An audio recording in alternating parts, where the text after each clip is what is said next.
Rádio Rio de Janeiro, a emissora da Fraternidade, passa a apresentar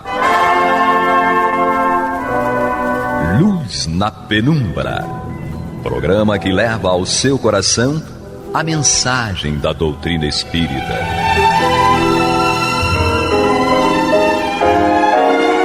E agora, com vocês, Aloísio Guigino, Fátima Miranda e Eduardo Araújo, para o estudo da obra O que é o Espiritismo, de Allan Kardec.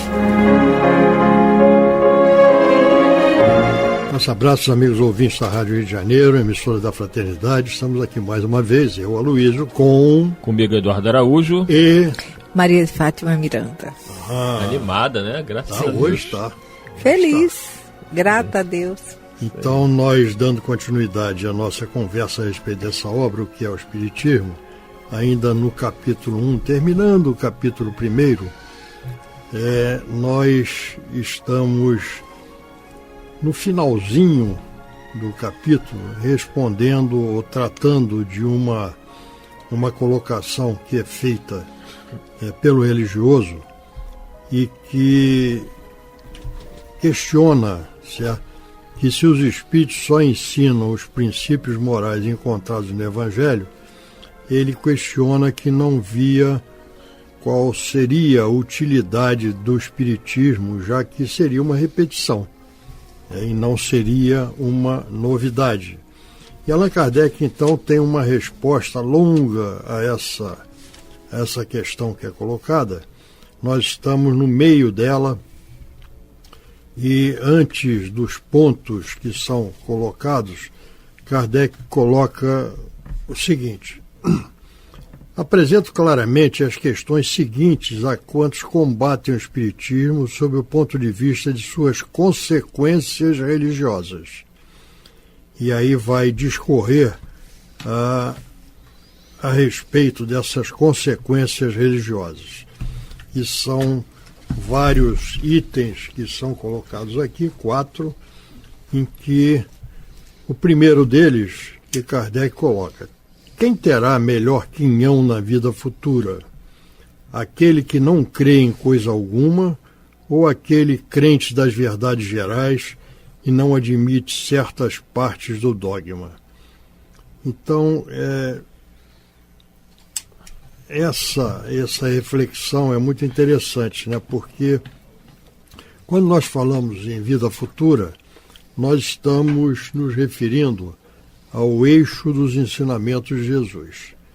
O ensinamento de Jesus diz respeito à vida futura. Tudo aquilo que ele nos trouxe é uma preparação para o nosso porvir, para o nosso amanhã, quando retornarmos à vida espiritual. E aí Kardec faz a reflexão: quem estará numa melhor situação? Aquele que não crê em coisa alguma e, consequentemente, não fez nada para que se modificasse, se preparasse para seu retorno à vida espiritual, ou aquele crente das verdades gerais que não admite certas partes do dogma, isto é, aquele que não tem um aprofundamento maior no seu conhecimento, mas que é crente em geral daquelas verdades que ali são colocadas. No segundo item, Kardec diz o seguinte: o protestante e o cismático serão confundidos na mesma reprovação que o ateu e o materialista? E aí, Maria de Fátima Miranda? Olha, na realidade nós sabemos que Jesus ele não trouxe nenhuma religião. Então a doutrina espírita, que é o Consolador prometido, nos traz orientações filosóficas que vão nos garantir, não é, uma sobriedade na vivência diária. Sejamos com um rótulo, seja aquele que tem um rótulo religioso ou não. Se não estiver vivendo uma vida coerente com os valores do bem, da verdade, da dignidade, não vai ter nenhuma vida futura de uma maneira plausível e saudável, não é? Mas quando Jesus diz que muito se pedirá o que muito recebeu, é porque aquele que crê na vida futura, ele tem um compromisso moral com a própria consciência pelo que já despertou. Então, daqueles que têm essa compreensão, será cobrado, não é? Porque a consciência já apontava o caminho. E se nós, por rebeldia, nos distanciamos, preferindo nosso egoísmo e escolhas bem pessoais, nós vamos ficar comprometidos. É isso aí. Kardec continua aqui, no terceiro tópico, dizendo o seguinte: o que não é ortodoxo no rigor da palavra, mas faz o bem que pode, que é bom e indulgente para com o próximo, leal em suas relações sociais, deve contar menos com a salvação do que aquele que crê em tudo, mas é duro, egoísta e baldo de caridade? Então é evidente, como Jesus dizia, né? Não adianta somente crer, ou dizer que crê. Nem todos que dizem Senhor, Senhor, entrarão no reino dos céus, é a palavra do nosso mestre. Então não basta simplesmente também crer para ter garantido aí, entre aspas, a salvação. Essa colocação aqui, aquele que não é ortodoxo, esse ortodoxismo se refere àquele que segue fielmente um princípio, uma norma, uma doutrina, mas rigidamente, né? Aquele que é ortodoxo nas suas crenças e, logicamente, nas suas práticas. Tá? E no quarto e último ponto aqui colocado por Kardec, ele faz mais uma indagação. Qual terá mais valor aos olhos de Deus? A prática das virtudes cristãs sem a dos deveres da ortodoxia ou a destes últimos sem a da moral? É uma boa pergunta, né? Que a Miranda vai responder. Tiago já falava na sua epístola, né? A fé sem obras é morta. Porque a obra é justamente esse trabalho interno. Também não vamos entrar naquela de que a obra é algo de fora. Porque você pode se movimentar muito por fora, fazendo coisas, não é? E por dentro está anestesiado no cumprimento do seu dever, sem desenvolver o cumprimento dos deveres. Então é nesse sentido. Então aqui, nesse ponto aqui, Kardec chama a atenção exatamente isso que a Miranda acabou de colocar, né? Não adianta eu crer, buscar seguir fielmente um princípio, uma norma, etc., a ortodoxia, se na realidade eu não faço. Tá? E aqueles que são ortodoxos, mas que seguem fielmente, mas que não cumprem os padrões, as normas, os valores morais. A resposta é óbvia, né? Então, Kardec, fechando esse raciocínio, ele diz: respondi, senhor Abade, às questões e objeções que me dirigistes, mas como vou-lo disse no começo, sem intenção alguma preconcebida de conduzir-vos às nossas ideias e de mudar as vossas convicções, limitando-me tão somente a fazer-vos encarar o Espiritismo sob o seu verdadeiro aspecto, se não tivesses vindo, eu não vos teria ido procurar. Então essa reflexão, essa colocação de Kardec na resposta a essas indagações desse religioso, nos reafirma algo que é muito importante para nós. A doutrina dos Espíritos, ela orienta, esclarece, mostra caminhos. E nós adotamos esses caminhos de acordo com o nosso livre-arbítrio, de acordo com a nossa percepção, de acordo com a nossa vontade. Nós não somos... Eu costumo dizer, e já ouvi isso várias vezes, que o Espiritismo não nos proíbe nem nos obriga a coisa alguma. Ele nos mostra caminhos e nos explica por que devemos, ou para que estamos aqui, e por que devemos seguir esses caminhos. Mas a vontade é de cada um, é o livre-arbítrio, e nós, então, diante disso, nos deparamos com essas orientações, com esses esclarecimentos, mas sem a obrigatoriedade, sem essa ortodoxia que foi aqui levantada. Sabe, a fala do Aloysio agora me lembrou, foi uma das primeiras, não digo que foi a primeira porque realmente pode não ter sido, mas uma das primeiras palestras que eu ouvi na Casa Espírita era um senhor que estava fazendo. E ele iniciou o estudo falando exatamente isso, né? Que a doutrina espírita não era uma doutrina impositiva, mas explicativa. Gente, eu lembro da palestra dele até hoje, foi muito boa, me ajudou a raciocinar, me deu ânimo. É aquilo que nós falamos, né? O Espiritismo, ele não nos obriga, nem nos proíbe coisa alguma. Ele nos explica, nos esclarece, nos mostra caminhos, e nós, pelo entendimento, adotamos e seguimos esses caminhos. Continuamos, Eduardo? Continuamos. É a partir do não quer isto dizer? Isso. Então vamos lá. Então diz Kardec, não quer isto dizer que desprezássemos a vossa adesão aos nossos princípios, caso ela se verificasse. Longe disso. Julgamo-nos sempre felizes pelas aquisições que fazemos, as quais têm para nós tanto maior valor quanto mais livres e voluntárias são. Não só não temos o direito de exercer constrangimento sobre quem quer que seja, como também sentiríamos escrúpulo em ir perturbar a consciência dos que, tendo crenças que os satisfazem, não venham espontaneamente ao nosso encontro. Dissemos que o melhor... Esse parágrafo aqui é muito interessante, que Kardec ressalta aqui 3 pontos que são muito importantes à nossa compreensão e à nossa prática. O primeiro é o respeito aos outros nas suas crenças.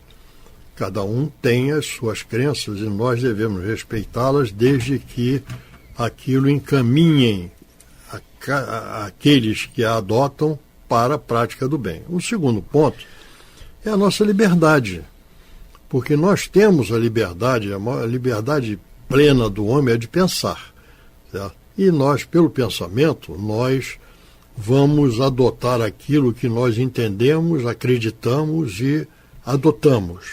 E o terceiro ponto, que é muito importante também, é que o Espiritismo não se propõe a fazer a conversão de ninguém para o Espiritismo. O Espiritismo apenas nos traz, pela revelação dos Espíritos, a possibilidade do esclarecimento. E esse esclarecimento irá nos conduzir sem constrangimento, conforme ressalta Kardec, a que adotemos aquilo que para nós se apresenta como o caminho que devemos seguir voluntariamente. É o respeito, a liberdade e o não proselitismo que nós encontramos ressaltado aqui nesse parágrafo por Allan Kardec. Então vamos continuando. Kardec diz: dissemos que o melhor meio de se esclarecerem sobre o Espiritismo é estudarem previamente a teoria. Os fatos virão depois, naturalmente, e serão facilmente compreendidos, qualquer que seja a ordem em que as circunstâncias os façam vir. As nossas publicações são feitas no intuito de favorecer esse estudo. Eis aqui a ordem que aconselhamos. A primeira leitura a fazer-se é a deste resumo, que apresenta o conjunto e os pontos mais salientes da ciência. Com isso, pois, já se pode fazer dela uma ideia e ficar-se convencido de que, no fundo, existe algo de sério. Nesta rápida exposição, esforçamo-nos por indicar os pontos sobre os que, particularmente, se deve fixar a atenção do observador. A ignorância dos princípios fundamentais é a causa das falsas apreciações da maioria daqueles que querem julgar o que não compreendem, ou que se baseiam em ideias pré-concebidas. Então essa fala de Kardec é um importante alerta para todos nós em relação a qualquer coisa que nós estejamos aí avaliando. Como fazer críticas sobre algo que nós não conhecemos. Então isso é uma coisa muito importante. Se a gente quer conhecer, criticar, avaliar qualquer coisa, você precisa conhecer. Pode ser qualquer situação da vida. Eu não posso avaliar um experimento químico se eu não conheço nada de química. Eu não vou entender nada que está acontecendo ali. Então, é necessário que eu pelo menos estude o básico dessa ciência para entender como funciona aquele experimento. O espiritismo é uma ciência. Exatamente. E qualquer ciência, conforme você bem o disse, qualquer ciência necessita de um conhecimento prévio do seu funcionamento, das suas regras, do seu funcionamento, para que nós possamos entender as coisas quando venham a ocorrer. Nós não nos detenhamos apenas em apreciarmos fenômenos sem conhecermos como aquilo ocorre, qual é a proposta, qual é a finalidade daquilo que está ali ocorrendo. Muitas pessoas, né, você que está aí nos acompanhando, você deve perceber isso, né, que a televisão vai lá, dá a previsão do tempo. Aí as pessoas criticam que errou a previsão do tempo. Não, não errou. É porque muitas vezes as pessoas não entendem o que está sendo dito ali. Então tem lá, previsão de chuvas isoladas. No seu bairro não choveu, mas em outro bairro choveu. Então a previsão estava certa. A chuva é isolada, mas como a pessoa não entende de meteorologia, ela fica confusa. Mas disse que ia chover. Não, sim, choveu, mas não choveu no seu bairro, choveu em outro bairro. Então, são coisas elementares do dia a dia, mas que nós vemos, às vezes, os meteorologistas se queixando, né? Que, olha, poxa, nós acertamos e o pessoal está dizendo que a gente errou. Então, a ignorância, né, a falta do conhecimento que nós temos daquela ciência e dos termos usados, às vezes, fazem com que a gente acredite que algo está errado quando na realidade está certo. Então, vamos lá. Kardec continua dizendo o seguinte: se desta leitura nascer o desejo de continuar, deve-se ler o livro dos Espíritos, no qual os princípios da doutrina estão completamente desenvolvidos. Depois, o livro dos Médiuns, para a parte experimental, destinado a servir de guia aos que desejarem operar por si mesmos, como aos que quiserem bem compreender os fenômenos. Vem depois as diversas obras em que são desenvolvidas as aplicações e as consequências da doutrina, como o Evangelho segundo o Espiritismo, o Céu e o Inferno ou a Justiça Divina segundo o Espiritismo. Esse parágrafo aqui é interessante a gente fazer uma ressalva, porque nós estamos estudando uma obra em que, no correr dos esclarecimentos aqui colocados, estão sendo feitas referências a obras que ainda não foram editadas. Tá? Então, essa obra aqui, lembrando, é de julho de 1859 e foi a primeira obra que se seguiu ao Livro dos Espíritos, que é de abril de 1857 e que causou tanta discussão, tantas dúvidas a respeito do que foi ali revelado, que mereceu esta obra que nós estamos aqui estudando, comentando, discorrendo, que venha esclarecer pontos que foram considerados como necessários de esclarecimentos. Então, a Doutrina dos Espíritos, publicada em 1857, gerou muitas dúvidas, e essas dúvidas vão sendo esclarecidas através, ou buscando esclarecer, através desta obra que nós estamos estudando. E por isto, esta obra, o que é o Espiritismo, é a obra recomendada por Allan Kardec para aqueles que estão iniciando na doutrina, porque ela enfoca, ela trata dos pontos mais controversos da doutrina através de uma leitura fácil, de uma argumentação consistente, que é feita por Kardec, baseado numa realidade que surgiu após a publicação do Livro dos Espíritos. Lembrando que toda a doutrina dos Espíritos está contida no Livro dos Espíritos. As demais obras da codificação, cada um com a sua importância, mas são desdobramentos das partes do Livro dos Espíritos. E aqui mereceu esse comentário, porque isso aqui deveria ser uma nota de rodapé. Sim. Tá? Não dentro do texto que é apresentado como oriundo de Kardec na elaboração, porque o Livro dos Médiuns só em 1861, o Evangelho em 1864, Céu e Inferno em 1865 e a Gênese em 1868. Então são posteriores a esta obra, então não deveriam estar constando do texto traduzido da obra, e sim numa nota de rodapé, apenas com uma observação e um esclarecimento para todos. E com isto, nós terminamos o capítulo 1º desta obra, o que é o Espiritismo, e nos preparando já com uma vontade muito grande de entrarmos no capítulo 2º. Tá? E o capítulo 2º, o que fala o capítulo 2º? O capítulo 2º vai nos falar das noções. Não valem nada, vocês não queiram ver essas caras aqui não, hein? Só escutem. Noções elementares do Espiritismo. E esse capítulo 1º que nós lemos, né, ele dentro desse livro, ele é muito importante pela metodologia usada por Kardec, né? Esse diálogo com o crítico, o cético e o religioso. Sempre que eu indico esse livro, eu peço à pessoa assim, começa lendo esses diálogos vão te ajudar demais. Bom.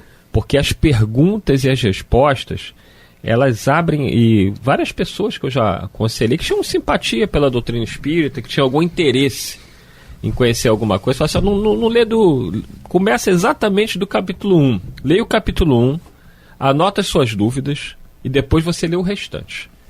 Não fique preocupado em ler mais nada. Leia esse capítulo 1, porque o capítulo 1, para quem é leigo, é maravilhoso. Porque o crítico vai fazer perguntas pertinentes a quem está ali com a ideia de criticar mesmo, de negar. O cético, como o próprio nome já diz, ele é cético, mas ele, tudo bem, se você me provar aí que tem alguma coisa, eu estou disposto a ver isso. O crítico não quer saber, ele quer negar. Ele quer mostrar que aquilo é falso.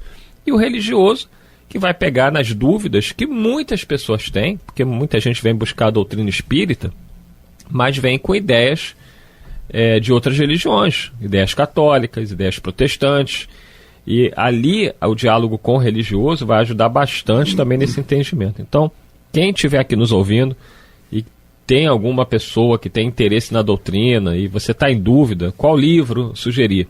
Sugere o livro que é o Espiritismo, peça a pessoa para ler primeiro esse capítulo 1. Aí tu conversa com ela, tira as dúvidas, compartilha do que ela achou, e a partir dali ela vai estar apta a ler a partir do capítulo 2, né, que são as noções elementares, que aí Kardec começa a aprofundar um pouquinho mais nessas noções elementares da doutrina, e daí por diante a pessoa vai seguindo o Livro dos Espíritos. Agora, essa leitura, esse estudo, essa leitura, essa busca que inicia-se aqui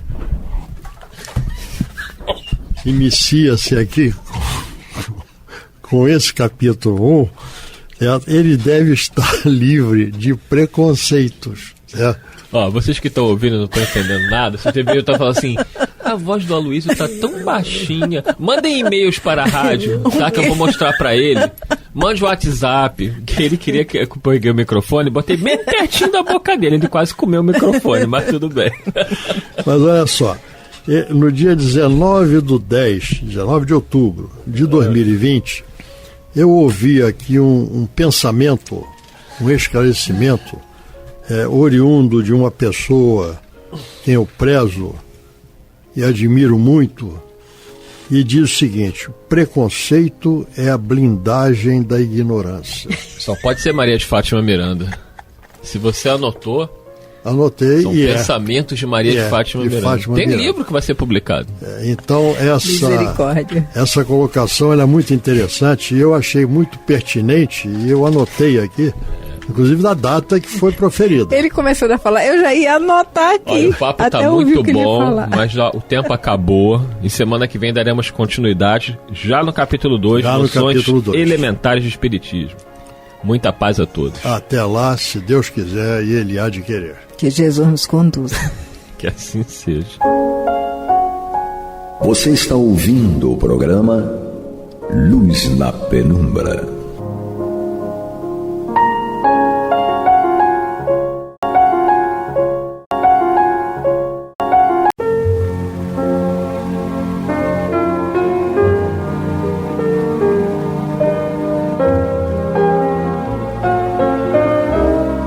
A Rádio Rio de Janeiro está levando ao seu lar e ao seu coração a mensagem consoladora da doutrina espírita, através do programa Luz na Penumbra.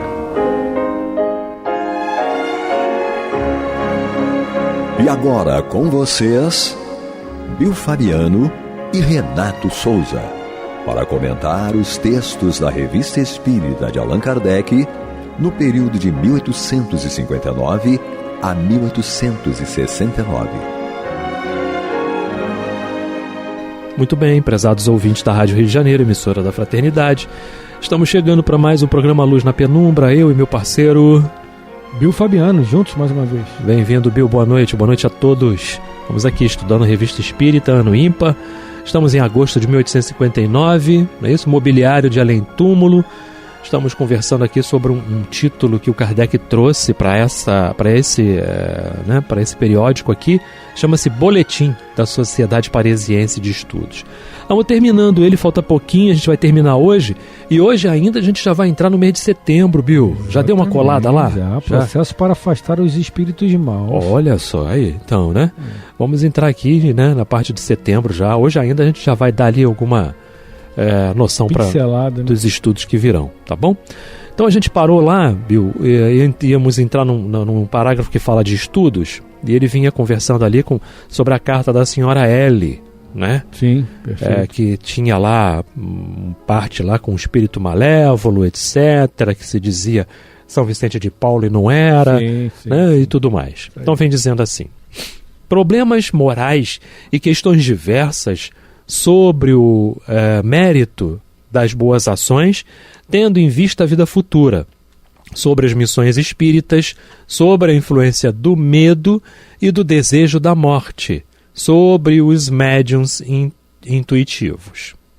Perguntas sobre as visitas noturnas entre pessoas vivas, evocação do diácono Pares e evocação do falso Seu Vicente de Paulo, espírito mistificador da senhora L.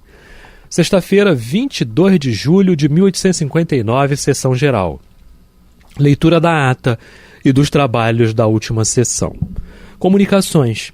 Leitura de uma comunicação particular do Sr. R., membro titular, sobre a teoria da loucura, dos sonhos, das alucinações e do sonambulismo, pelo espírito de François Arago e de São Vicente de Paulo. Essa teoria é um desenvolvimento racional e sábio dos princípios já emitidos sobre essa matéria. Ela será publicada no próximo número. O Sr. R. dá conta de um fato recente de aparição. Estava ligado com o Sr. Fournet, né? No sábado 16 de julho, dia do enterro desse último, durante a tarde. O Sr. Fournet se apresentou à mulher do Sr. R., com a aparência que ele tinha vivo, e quando procurava dela se aproximar, ao passo de um outro espírito, mas do qual não podia distinguir o rosto, tinha o seu corpo abraçado e o procurava afastar.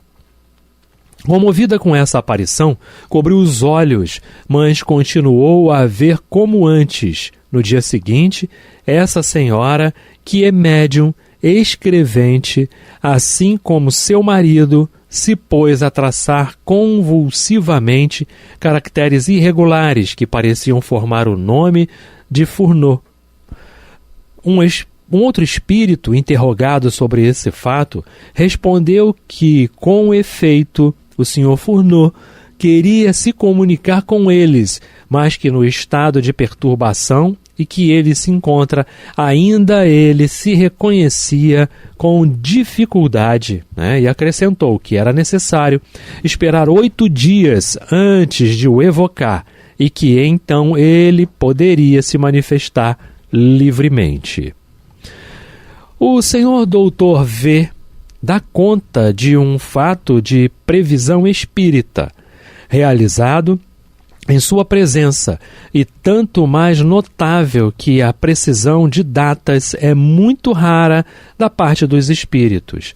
Há cerca de 6 semanas, uma senhora de seu conhecimento, muito boa médium escrevente, recebeu uma comunicação do espírito de seu pai, de repente, e sem provocação.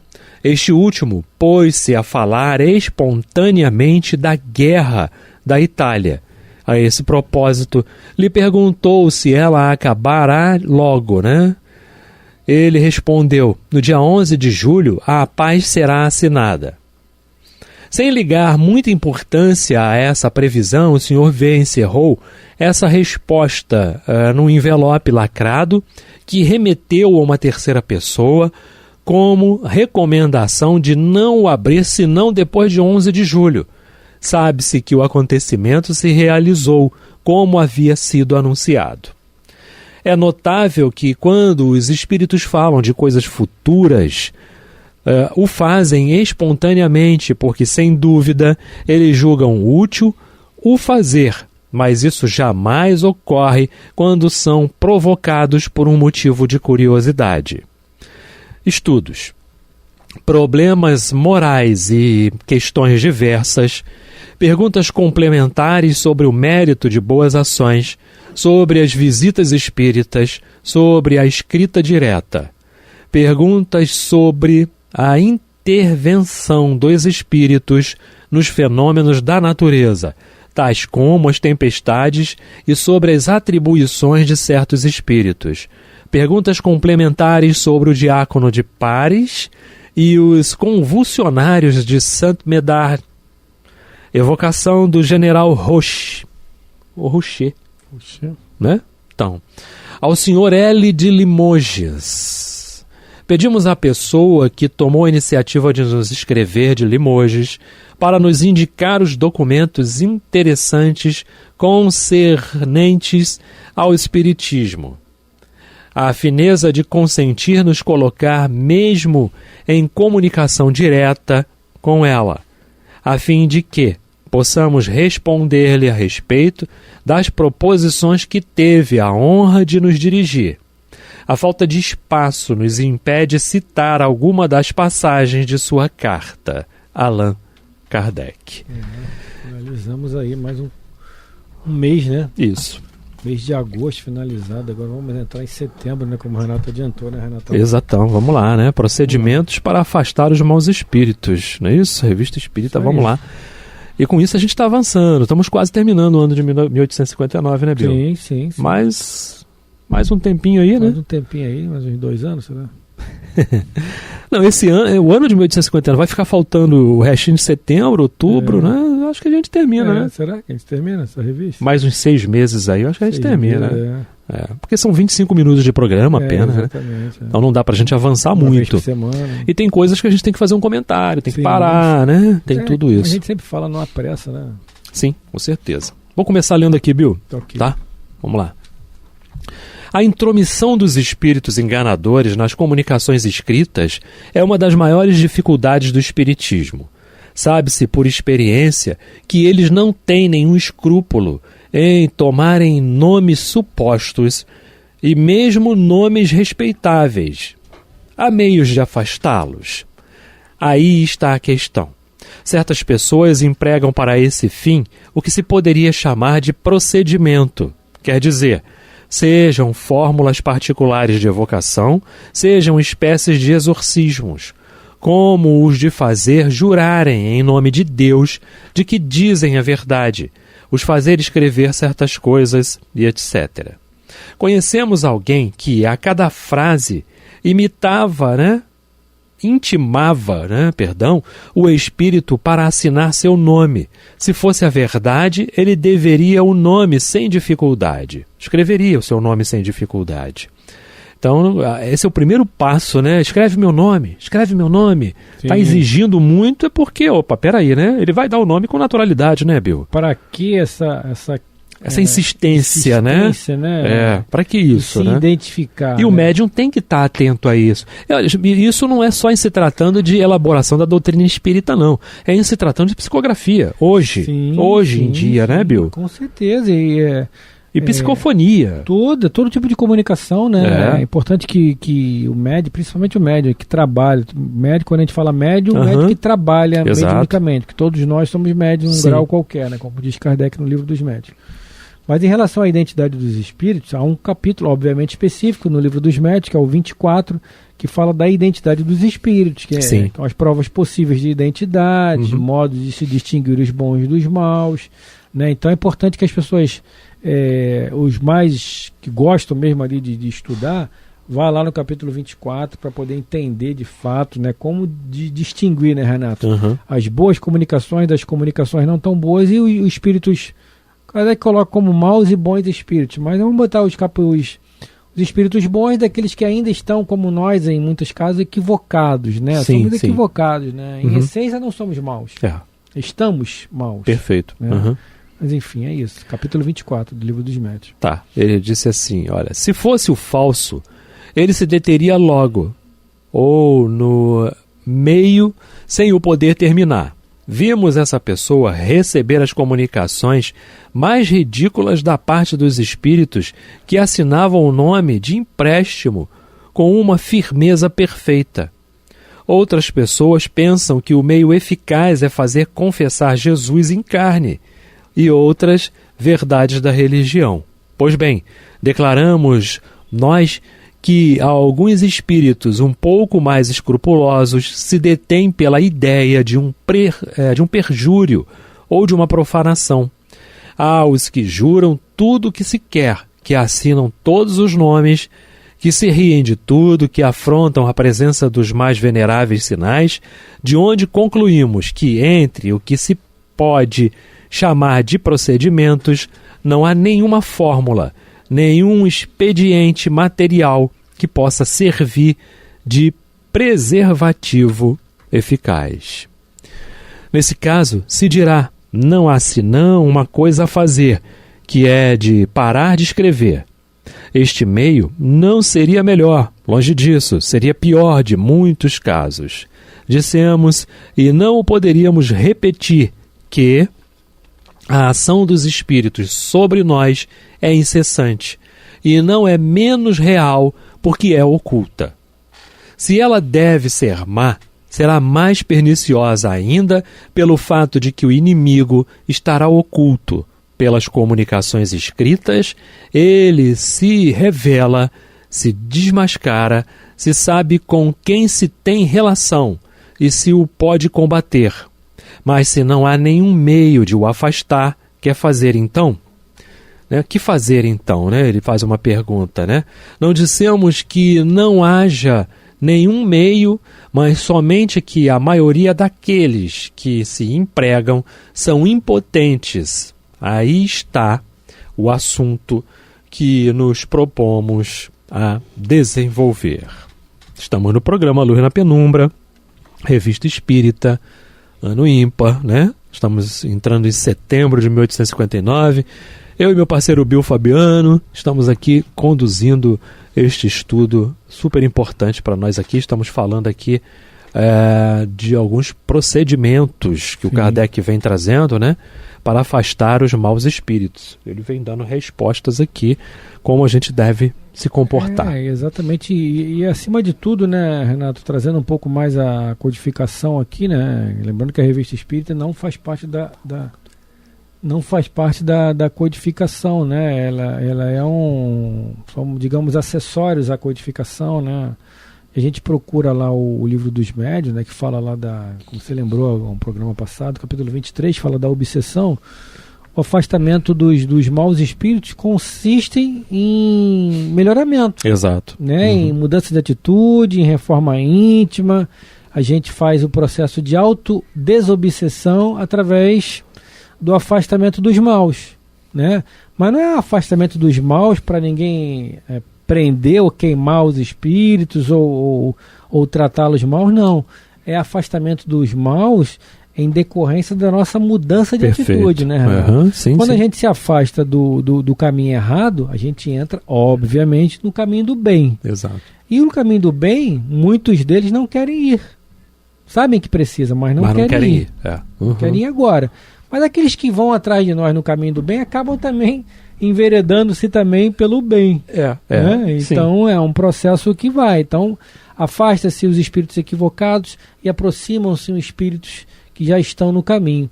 Dessa forma, através do processo de reforma íntima, né, a gente começa a caminhar de forma mais efetiva em direção ao, como eles mesmos dizem, os espíritos que estão em trevas, né, aos seres da luz. Sim. De alguma forma, né, essa mudança ela é super importante. Eles vão vendo em você a mudança e não vão tendo mais sintonia com você. Sim.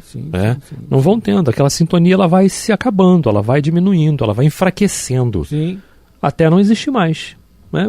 Você identifica a presença, ele identifica, né? Ele vai chegar, mas poxa, ele já não vibra mais com isso. Então eu não consigo acessá-lo, eu não consigo ter um acesso a ele, né? Exatamente. Para poder aumentar a influência. É cortar a alimentação daquela doença, daquela chaga, daquele câncer. Né? Corta a alimentação e ele não vai ter mais acesso àquilo ali. Sim, não vou conseguir. Né? Então. Exatamente. Bill, vou lá, continuar aqui. É preciso não perder de vista que os espíritos constituem todo um mundo, toda uma população que preenche o espaço que circula ao nosso lado e que se mistura a tudo aquilo que fazemos. Se o véu que nos oculta viesse a ser levantado, os veríamos ao redor de nós, irem, virem, nos seguirem e nos evitarem segundo o grau de simpatia. Uns indiferentes, verdadeiros vadios do mundo oculto. Os outros muito ocupados, seja consigo mesmos, seja com homens aos quais se agarram, com um objetivo mais ou menos louvável, segundo as qualidades que os distinguem. Veríamos em uma palavra o dublê do gênero humano, com as suas boas e as suas má qualidades, suas virtudes e seus vícios. Essa companhia da qual não podemos escapar, porque não há tão oculto que seja inacessível aos espíritos.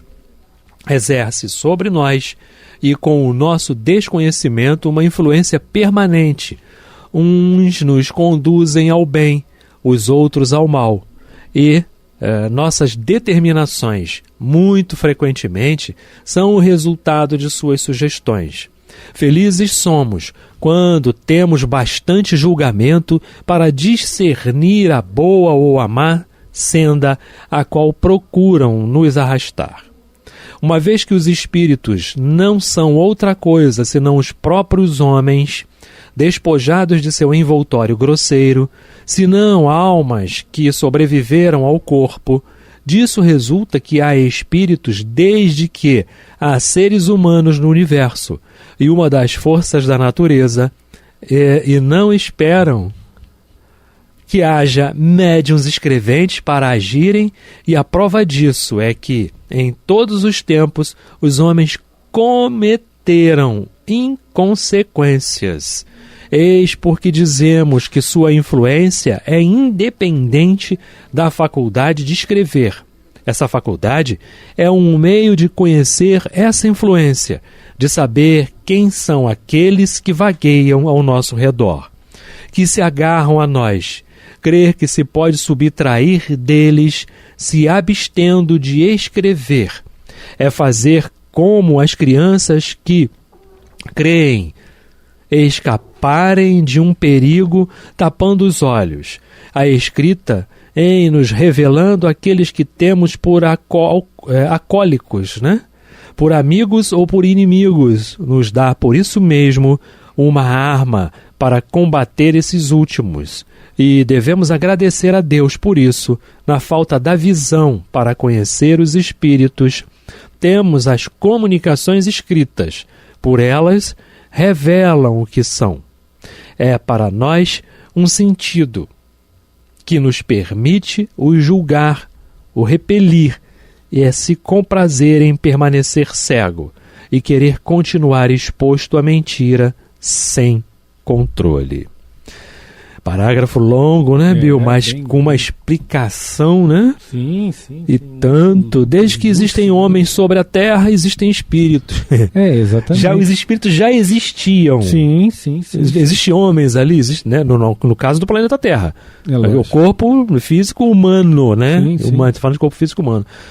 Então, existiam espíritos. Já existiam os espíritos, com certeza. Simples, né, ter essa conclusão, né? Ele fala ele faz um parágrafo muito bem explicado, longo, mas ele faz um apanhado da questão 459, né? Sim. Do Livro dos Espíritos. Muito boa. Clássica, né? Com certeza.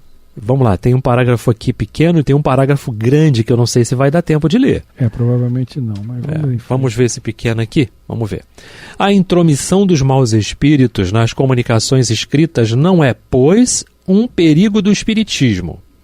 Uma vez que, se houver perigo, o perigo existe sem isso, porque é permanente. Eis do que não se poderia muito a persuadir. É simplesmente uma dificuldade, mas da qual é fácil triunfar tornando convenientemente, né? Ou tomando, né? Convenientemente. A gente precisa ter noção, né, Bill? Precisa ter responsabilidade, conveniência para as coisas. Isso que estão me sugerindo aqui, o que é? É bom? É mal? Leva ao julgo, leva ao crivo, né, Bill? Não tem aquele crivo do... Tem o crivo de Sócrates, né? Né? Então... A verdade, se o que está te trazendo é verdadeiro, não sei. Então deixa quieto. Se aquilo que estão te trazendo, né? Tem utilidade, é útil para alguém, talvez sim, talvez não, então opa. E aquilo, o crivo da bondade, vai ser bom para alguém? Olha, talvez para mim que estou te botando... Então... Aí já não bate, né? Porque o bem é para todos, né? Exatamente. Então, na dúvida, né, Renato? E para isso que o médium precisa, né? Lógico que a gente não está falando só para médium trabalhador, né? Ou para médiums trabalhadores. Porque todo mundo é influenciado. Exatamente. Né? Então. Mas ainda fora do âmbito de uma casa espírita, onde as coisas precisam ter uma consciência muito aguçada do médium, né? E quaisquer que sejam as situações do dia a dia. A gente tem que pesar. Mas principalmente... No trabalho mediúnico, né, Renato? Você tem a intuição ali, na minha mediunidade, eu já comentei isso algumas vezes aqui, vem como legendas de filmes, né? Eu vou lendo primeiro qual é verdadeiramente como legendas. A informação vem através de legendas para mim, eu vou lendo. Passa pelo meu cérebro primeiro aquilo ali. Então ali eu já vou fazendo o filtro, né? É por isso que o médium, trabalhador de uma casa espírita ou de uma casa de umbanda, quaisquer que sejam as linhas espirituais, espiritualistas, tem que estudar Kardec. Perfeito. Porque o médium, estudando Kardec, principalmente a codificação, né, Renato? O Livro dos Médiuns, que porque a nossa... Livro dos Médiuns cartilha. É uma cartilha de conduta do dia a dia, com né? Certeza. Conduta do médium. Sim. Tá ali no Livro dos Médiuns. Ele, Kardec nos esclarece ali alguma coisa sobre isso. Né, sobre a identidade dos espíritos. O espírito está falando aqui que é Renato Souza, mas será que é Renato Souza mesmo? Vamos buscar. Não há problema nenhum em duvidar, né, Renato? Não. Os espíritos não ficam tristes. O Bill está duvidando de mim, caramba, eu também não vou aparecer mais para ele, não. Se pensa assim, já não é um espírito confiável, digamos assim. Porque os espíritos sérios, comprometidos, eles sabem, eles precisam disso. Nós precisamos duvidar para que a comunicação seja... filtrada, né, Renato? Passada por aquele crivo. Realmente passei por todos os crivos que eu conheço. Ainda assim, se você estiver equivocado, ok, mas aí você passou por aquela análise e chegou à conclusão de que era realmente uma mensagem ok. Mas caso isso não ocorra, também você é passível de erro, né? Mas tem que o médium estar sempre atento aos tipos de comunicações. É importante passar, né? Submeter ao crivo sempre, né? Para que depois, mesmo que você tenha sido enganado, não, eu submeti ao crivo, eu fiz a minha parte, eu procurei fazer. Todos nós somos passíveis de erro. Sim, mas eu procurei fazer, eu tive muita cautela, não saí explanando isso por aí, colocando isso aí, né? nos jornais, entre aspas, mas olha, né, e tudo mais, mas tá aí, olha, tinha uma certa coerência, né? E eu passei por todos os crimes. Passei, mesmo assim. Chico foi enganado? Pois é. E aí, o Renato, coitado. Coitados, né? Pois é, viu? Tá acabando, viu? Faltam 5 segundos. 5 segundos, opa! Né? Vamos lá, vamos pedir a galera para participar do Clube da Fraternidade. Enquanto isso, a gente vai se despedindo. Sem dúvida. É isso, né? Então, o telefone do clube é o 21 3386 1422. Luz na Penumbra fica por aqui. Ótimo fim de semana a todos, né? Isso, ótima semana. Bill, beijo no coração de todos. Até o próximo programa. E vamos ouvir agora a prece de encerramento de nosso programa, na voz de Geraldo de Aquino. Jesus, dá-nos coragem para a luta, piedade para os insultos, e misericórdia para as injustiças e ingratidões. Limpa nossa alma de inveja e ambições mesquinhas, de ódio e de vingança o nosso caminho. E que dentro em pouco, ao recolher-nos de novo ao calor do nosso leito, para que o sono nos dê a paz e o esquecimento das tristezas humanas, possamos sentir, Senhor, no mais íntimo de nosso ser, a doçura indefinível do Teu amor e a grandeza incomparável da Tua divina presença. Que assim seja.